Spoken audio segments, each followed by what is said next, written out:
Welcome back. ಮದ್ದೂರಿನಲ್ಲಿ ನಡೆದಂಥ ಕಲ್ಲು ತೂರಾಟ ಪ್ರಕರಣ ರಾಜಕೀಯ ವಾಗ್ಯುದ್ಧಕ್ಕೂ ಕೂಡ ವೇದಿಕೆಯಾಗಿದೆ. ಕಾಂಗ್ರೆಸ್ನ ಅತಿಯಾದ ಓಲೈಕೆಯೇ ಇದಕ್ಕೆಲ್ಲ ಕಾರಣ ಅಂತ ಬಿಜೆಪಿ ಬೆಂಕಿ ಉಗುಳ್ತಾ ಇದ್ರೆ, ಬಿಜೆಪಿಯೇ ಸಮಾಜಕ್ಕೆ ಹಾನಿಕಾರಕ ಅಂತ ಆಡಳಿತ ಪಕ್ಷ ತಿರುಗೇಟನ್ನ ನೀಡಿದೆ. ಈ ವಾಗ್ಯುದ್ಧ ಯಾವ ರೀತಿಯಾಗಿ ನಡೀತಾ ಇದೆ ಅನ್ನುವಂಥ ನಿಟ್ಟಿನಲ್ಲಿ ಒಂದು ರಿಪೋರ್ಟ್ ಇದೆ, ನೋಡ್ಕೊಂಬನ್ನಿ.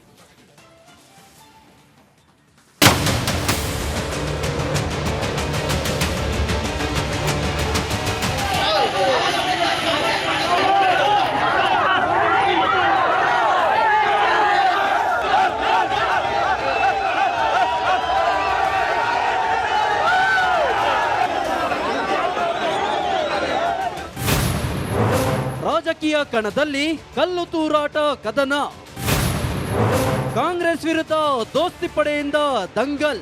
ನಾವು ಪಾಕಿಸ್ತಾನದಲ್ಲಿದ್ದೀರಾ, ಕರ್ನಾಟಕದಲ್ಲಿದ್ದೀರಾ ಅನ್ನೋ ಭ್ರಮೆಯನ್ನು ಇಡೀ ರಾಜ್ಯದಲ್ಲಿ ಇವತ್ತು ಮೂಡ್ತಾ ಇದೆ. ಕಳೆದ 2 ವರ್ಷದಿಂದನೂ ಇದೇ ರೀತಿಯ ಘಟನೆಗಳು ನಡೀತಾ ಇದೆ. ಧರ್ಮಸ್ಥಳ ಆಯಿತು, ಚಾಮುಂಡೇಶ್ವರಿ ಆಯಿತು, ಈಗ ಮದ್ದೂರು ಕಡೆ ಈ ಗ್ಯಾಂಗ್, ಈ ತಿಮ್ರೋಡಿ ಗ್ಯಾಂಗ್ ಇದೆಯಲ್ಲ, ಅದು ಸಿದ್ದರಾಮಯ್ಯನ ಸುತ್ಕೊಂಡ್ಬಿಟ್ಟಿದ್ದಾರೆ ಗ್ಯಾಂಗು. ಈಗ ಈ ಘಟನೆಗೆ ನೇರ ಕಾರಣ ಪೊಲೀಸವರಲ್ಲ, ಈ ಘಟನೆಗೆ ನೇರ ಕಾರಣ ಸರ್ಕಾರದ ಕುಮ್ಮಕ್ಕಿಲ್ಲದೆ ಈ ಘಟನೆಗಳು ನಡೀತಾ ಇರಲ್ಲ. ಮೂಲ ಕಾರಣ ನಮ್ಮ ಜಿಲ್ಲೆ ಅಷ್ಟೇ ಅಲ್ಲ, ಇಡೀ ರಾಜ್ಯದಲ್ಲಿ ಕಾಂಗ್ರೆಸ್ನ ಆಡಳಿತದ ನಡವಳಿಕೆಗಳೇನಿದ್ದಾವೆ. ಇವತ್ತು ಕಾಂಗ್ರೆಸ್ನ ಆಡಳಿತದಲ್ಲಿ ಹಿಂದೂ ಸಮಾಜವನ್ನು ಒಂದು ಅಸಮಾಧಾನಕ್ಕೆ ಒಳಗಾಗ್ತಕ್ಕಂಥ ಒಂದು ವಾತಾವರಣ ಇವತ್ತು ನಿರ್ಮಾಣ ಮಾಡ್ತಾ ಇರತಕ್ಕಂಥದ್ದು ಕಾಂಗ್ರೆಸ್ ಪಕ್ಷ. ಕರ್ನಾಟಕದಲ್ಲಿರೋದು ತಾಲಿಬಾನ್ ಸರ್ಕಾರ ಎಂದು ಮಾಜಿ ಸಂಸದ ಪ್ರತಾಪ್ ಸಿಂಹ ಸಿಡಿದೆದ್ರೆ, ಇತ್ತ ಸಂಸದ ಬಸವರಾಜ ಬೊಮ್ಮಾಯಿ ಸಹ ಕಾಂಗ್ರೆಸ್ ವಿರುದ್ಧ ಕೆರಳಿದ್ರು. ನಾನು ಮಾನ್ಯ ಸಿದ್ದರಾಮಯ್ಯ ಸಾಹೇಬರಿಗೆ ಭಾಳ ಸೆಕ್ಯುಲರಿಸಮ್ ಪಾಠವನ್ನು ಹೇಳ್ಕೊಡ್ತೀರಿ. ಸಿದ್ದರಾಮಯ್ಯನವರೇ, ಈ ಸೆಕ್ಯುಲರಿಸಮ್ ಪಾಠವನ್ನು ದಯವಿಟ್ಟು ನೀವು ಹೇಳಕ್ಕೆ ಹೋಗಬೇಡಿ. 2 ದಿನದ ಹಿಂದೆ ನಡೆದಂತಹ ಈದ್ ಕಾರ್ಯಕ್ರಮದಲ್ಲಿ ಮುಸಲ್ಮಾನರು ಶಾಂತಿ ಪ್ರಿಯರು ಅಂತ ಹೇಳಿಬಿಟ್ಟು ಇದು ಒಡೆಯುವಂಥದ್ದು, ಇವೆಲ್ಲ ಹಿಂದೂ ಸಂಸ್ಕೃತಿ ಅನ್ನೋ ರೀತಿಯಲ್ಲಿ ಮಾತಾಡಿದ್ರಲ್ಲ ಸರ್. ನಿನ್ನೆ ರಾತ್ರಿ ಮದ್ದೂರಿನಲ್ಲಿ ಮಸೀದಿಯಿಂದ ಕಲ್ಲು ಬಿಸಾಡಿದವ್ರು ಯಾರು ಸರ್? ಮಂಡ್ಯದಲ್ಲಿ ಮತ್ತೆ ಗಲಾಟೆಯಾಗಿ ಲಾಠಿ ಚಾರ್ಜ್ ಆಗಿದೆ ಪೊಲೀಸರು ಅಲ್ಲಿ ಶಾಂತಿಯನ್ನು ಸ್ಥಾಪಿಸಲು ಸಂಪೂರ್ಣವಾಗಿ ವಿಫಲವಾಗಿದ್ದಾರೆ. ಕರ್ನಾಟಕ ರಾಜ್ಯದಲ್ಲಿ ಇವತ್ತು ಓಲೈಕೆಯ ರಾಜಕಾರಣದ ಪರಿಣಾಮವಾಗಿ ಈ ಥರದ ಘಟನೆಗಳು ಆವಾಗ ನಡೀತಾ ಇರ್ತವೆ. ಕಲ್ಲು ತೂರಾಟ ಪ್ರಕರಣ ಪೂರ್ವ ನಿಯೋಜಿತ ಅಂತ ನಿಖಿಲ್ ಕುಮಾರಸ್ವಾಮಿ ಕಿಡಿಕಾರಿದ್ರೆ, ಮಾಜಿ ಡಿಸಿಎಂ ಈಶ್ವರಪ್ಪ ಸಹ ನಿಗಿಯಾದ್ರು. ಇದರ ಹೊಣೆಗಾರಿಕೆಯನ್ನ ಅವರ ಹೆಗಲ ಮೇಲೆ ತಗೊಳ್ಬೇಕಾಗ್ತದೆ. ಇಲ್ಲಿ ಪೊಲೀಸರ ಮೇಲೆ ನಾನು ದೂರ್ಲಿಕ್ಕೆ ಹೋಗೋದಿಲ್ಲ. ಯಾಕೆಂದ್ರೆ ನಮ್ಮ ಕರ್ನಾಟಕ ರಾಜ್ಯದ ಪೊಲೀಸರಾಗಲಿ, ನಮ್ಮ ಜಿಲ್ಲೆಯ ಪೊಲೀಸರಾಗಲಿ ಅವನೇನು ಅಸಮರ್ಥರೇನಲ್ಲ. ಆದರೆ ಅವರಿಗೆ ಅವರ ಕೆಲಸದಲ್ಲೇ ಒಂದು ಸ್ವಾತಂತ್ರ್ಯವನ್ನು ಕಳೆದುಕೊಂಡಿದ್ದಾರೆ ಇವತ್ತು. ಏಕೆಂದರೆ ಸರ್ಕಾರದಲ್ಲಿ ಇರ್ತಕ್ಕಂಥವರು ಒಂದು ಗುಪ್ತಚರಿ ಇಲಾಖೆ, ಅವ್ರಿಗೆ ಒಂದು ಮಾಹಿತಿ ಅಂತೂ ಖಂಡಿತವಾಗ್ಲೂ, ಯಾಕೆಂದರೆ ಮಸೀದಿ ಮುಂದೆ ಆಗಿರುವಂಥ ಇನ್ಸಿಡೆಂಟ್ ಇದು. ಮಂಡ್ಯ ಮದ್ದೂರು ಗಣಪತಿ ಮೆರವಣಿಗೆ ಹೋಗ್ತಾ ಇರೋಂಥ ಸಂದರ್ಭದಲ್ಲಿ ಗಲಾಟೆ ಮಾಡಿದಂಥ ವ್ಯಕ್ತಿಗಳನ್ನ ಅರೆಸ್ಟ್ ಮಾಡಿ ಒಳಹಾಕೋದು ಬಿಟ್ಟು ಹಿಂದೂ ಸಮಾಜದ ವ್ಯಕ್ತಿಗಳನ್ನ ಅರೆಸ್ಟ್ ಮಾಡ್ತಾರೆ. 144 ಸೆಕ್ಷನಲ್ಲಿ ಹಾಕ್ತಾ ಇದ್ದಾರೆ. 144 ಸೆಕ್ಷನ್ನಾಗಿ ಅಲ್ಲಿ ಹಿಂದೂಗಳನ್ನೇ ಜಾಸ್ತಿ ಅರೆಸ್ಟ್ ಮಾಡ್ತಾ ಇದ್ದಾರೆ. ಏನು ನಡೀತಾ ಇದೆ ನಮ್ಮ ರಾಜ್ಯದಲ್ಲಿ ಗೊತ್ತಾಗ್ತಾ ಇಲ್ಲ. ಹುಬ್ಬಳ್ಳಿನಲ್ಲಿ ಅದೇ ರೀತಿ ಆಯಿತು. ಸಮಾಜದ ಶಾಂತಿ ಹಾಳು ಮಾಡಿದ್ದೇ ಬಿಜೆಪಿ. ದೋಸ್ತಿಗಳ ವಿರುದ್ಧ ಸಿಡಿದ ಸಿಎಂ ಸಿದ್ದರಾಮಯ್ಯ. ಅಲ್ಲಿ ಮಸೀದಿ ಮುಂದೆ ಮೆರವಣಿಗೆ ಹೋಗುವಾಗ ಸ್ವಲ್ಪ ಗಲಾಟೆ ಆಗಿದೆ.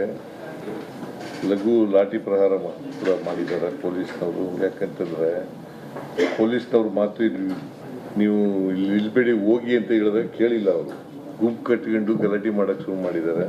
ಸೊ ಅದಕ್ಕೋಸ್ಕರ ಲಘು ಲಾಠಿ ಚಾರ್ಜ್ ಮಾಡಿದ್ದಾರೆ. ಯಾರು ತಪ್ಪು ಮಾಡಿದ್ರು ಕೂಡ, ಹಿಂದೂಗಳು ಮಾಡಲಿ, ಮುಸಲ್ಮಾನರು ಮಾಡಲಿ ಅಥವಾ ಯಾವುದೇ ಮಾಡಲಿ, ಅವ್ರ ಮೇಲೆ ಕಾನೂನು ರೀತಿಯ ಕ್ರಮ ತಗೊಳ್ತಿದೆ. ಎಲ್ಲೂ ಕೂಡ ನಡೆದಿಲ್ಲ ರಾಜ್ಯದಲ್ಲಿ. ಈ ಮದ್ದೂರಿನಲ್ಲಿ ಹಿಂಗಾಗಿದೆ.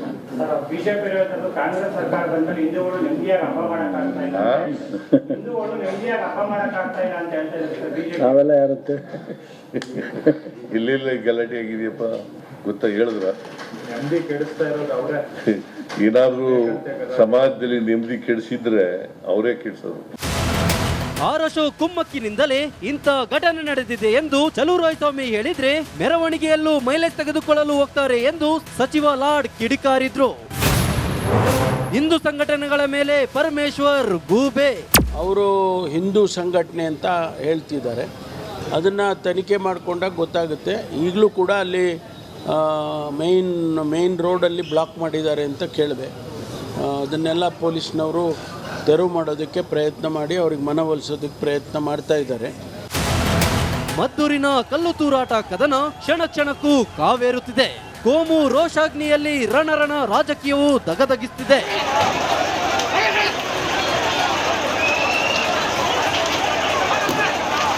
Bureau report, republic Kannada.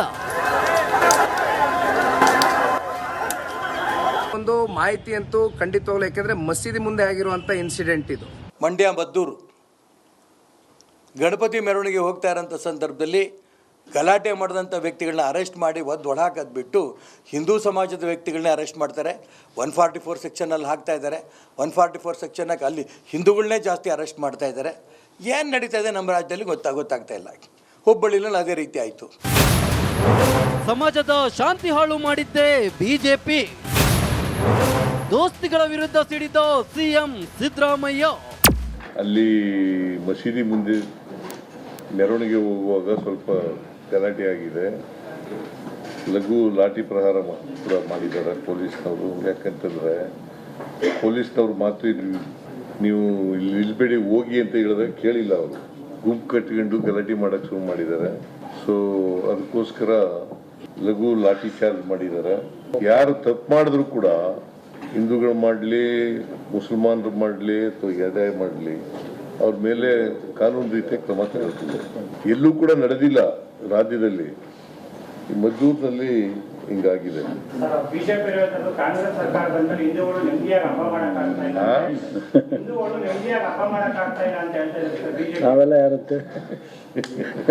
ಎಲ್ಲೆಲ್ಲ ಗಲಾಟೆ ಆಗಿದೆಯಪ್ಪ ಗೊತ್ತಾ? ಹೇಳಿದ್ರ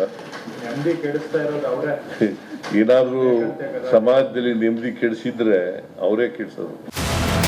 ಆರಶೋ ಕುಮ್ಮಕ್ಕಿನಿಂದಲೇ ಇಂಥ ಘಟನೆ ನಡೆದಿದೆ ಎಂದು ಚಲುವರಾಯಸ್ವಾಮಿ ಹೇಳಿದ್ರೆ ಮೆರವಣಿಗೆಯಲ್ಲೂ ಮೈಲೇಜ್ ತೆಗೆದುಕೊಳ್ಳಲು ಹೋಗ್ತಾರೆ ಎಂದು ಸಚಿವ ಲಾಡ್ ಕಿಡಿಕಾರಿದ್ರು. ಹಿಂದೂ ಸಂಘಟನೆಗಳ ಮೇಲೆ ಪರಮೇಶ್ವರ್ ಗೂಬೆ. ಅವರು ಹಿಂದೂ ಸಂಘಟನೆ ಅಂತ ಹೇಳ್ತಿದ್ದಾರೆ, ಅದನ್ನು ತನಿಖೆ ಮಾಡಿಕೊಂಡಾಗ ಗೊತ್ತಾಗುತ್ತೆ. ಈಗಲೂ ಕೂಡ ಅಲ್ಲಿ ಮೇನ್ ರೋಡಲ್ಲಿ ಬ್ಲಾಕ್ ಮಾಡಿದ್ದಾರೆ ಅಂತ ಕೇಳಿದೆ. ಅದನ್ನೆಲ್ಲ ಪೊಲೀಸ್ನವರು ತೆರವು ಮಾಡೋದಕ್ಕೆ ಪ್ರಯತ್ನ ಮಾಡಿ ಅವ್ರಿಗೆ ಮನವೊಲಿಸೋದಕ್ಕೆ ಪ್ರಯತ್ನ ಮಾಡ್ತಾ ಇದ್ದಾರೆ. ಮದ್ದೂರಿನ ಕಲ್ಲು ತೂರಾಟ ಕದನ ಕ್ಷಣ ಕ್ಷಣಕ್ಕೂ ಕಾವೇರುತ್ತಿದೆ. ಕೋಮು ರೋಷಾಗ್ನಿಯಲ್ಲಿ ರಣರಣ ರಾಜಕೀಯವು ದಗದಗಿಸುತ್ತಿದೆ.